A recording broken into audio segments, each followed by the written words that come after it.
Well, with more, we are now joined by Sean O'Reilly, President for the Professional Institute of the Public Service of Canada. Sean, thank you for being here. My pleasure.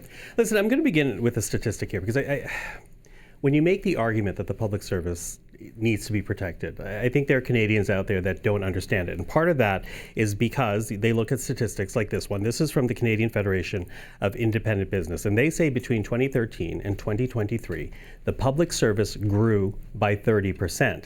Compare that to private hires, which only grew by 13%, and the population, which only grew by 15%. So you're talking about nearly double up against a comparison of other stats. So how do you make that the argument that the public service is not too large? You know, I look at the increase of the public service, and I hear those statistics. For the most part, it has grown with the Canadian population. I think there's been a few cases, and I think now we're in that same sort of situation where we're going to cut, the government of Canada is going to cut deeply into the public service. It's going to affect service to Canadians. And I think what's happened, I think in 2015, when this government did take power, they were recovering from the massive cuts that happened about 5 to 10 years earlier than that.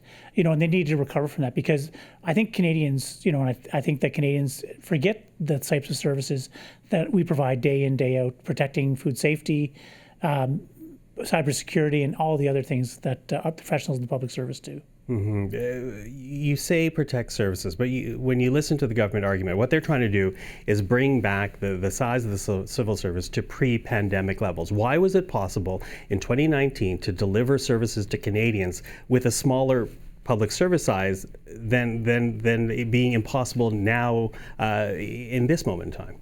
You talk about 2019, I'm going to talk about 2020, the beginning of the pandemic. There was a lot of scrambling, a lot of basically looking and trying to find public servants to help serve the Canadian people. We were in a pandemic, and basically there had been massive cuts to the Public Health Agency and Health Canada. And then we and the government invested that time to make sure that we could serve Canadians better. But the pandemic is over. The emergency portion of the pandemic is over. Sure, but you know what? We also have to keep doing research and science to make sure that we're protecting Canadians. I look at even the cuts that happened to food safety and all the issues we've had there. You may say the pandemic's over. We have no idea when the next pandemic's going to come. Maybe 10, 15, maybe the government's hoping it's 100 years, but we never know when the next one's going to hit us. So what is the solution here? Because ultimately the federal government is trying to bring down the cost, the size of operational costs, to get that under control so that they can invest in other parts of this economy. Where do they find those savings if not shrinking the public service, which again, many Canadians believe is too large as it is? You want to find some savings in the federal budget? $26 billion. That's how much the government of Canada spent this year alone on contract services. Those cost way more than a public servant doing that same work. 25% more. That's come right from the parliamentary budget officer.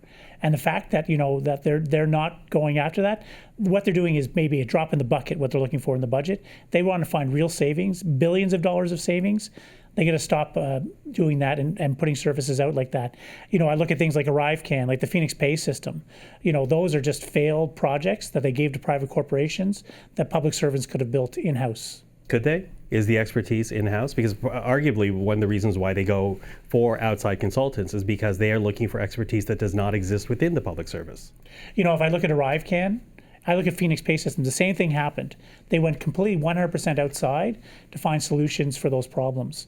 And the thing is that if they had a discussion with the public servants, they could have found a way to smart source that. You get some expertise from the outside, get the folks inside up to speed, build the system, and have public servants run it day in, day out. And that's what they should have done, but they don't. It's system after system I see that's outsourced that could have been done inside for much cheaper. Okay, so what do you do at this point? Because the budget has been delivered. At this point, the Liberals are working to getting it passed. How do you turn this around for public servants? Or are you essentially left holding the bag? Arguments or not, good or bad arguments, the government's going to move forward on cutting back. I think Canadians have to talk to their politicians, talk to their MPs, and make them realize exactly how their communities are going to be hurt by these cuts. I think there's a reason that the government was very vague in these cuts, because I don't think Canadians fully realize what they're going to lose with these cuts. And I think that I am, and our members, and definitely the Canadian public, should be talking about the important work that public servants are doing and serving them every day. Are you willing to work with the federal government to find savings?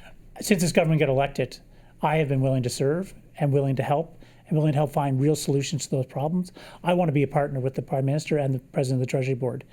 I've yet to have those meetings, and I really want to sit down with them and find real solutions to these problems. You've not had those meetings. What is the status of, I guess, an invite at this moment in time? Where have you gone? What are you going to do going forward?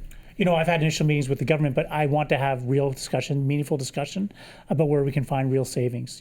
I talked about contracting out. I'd like to have a conversation also about return to office, what that looks like.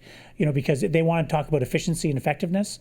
The studies show that individuals and employees are more productive when they have the flexibility to work where they can. Okay. Sean O'Reilly, thank you for this. Thank you for joining us this evening. No problem. Thank you so much.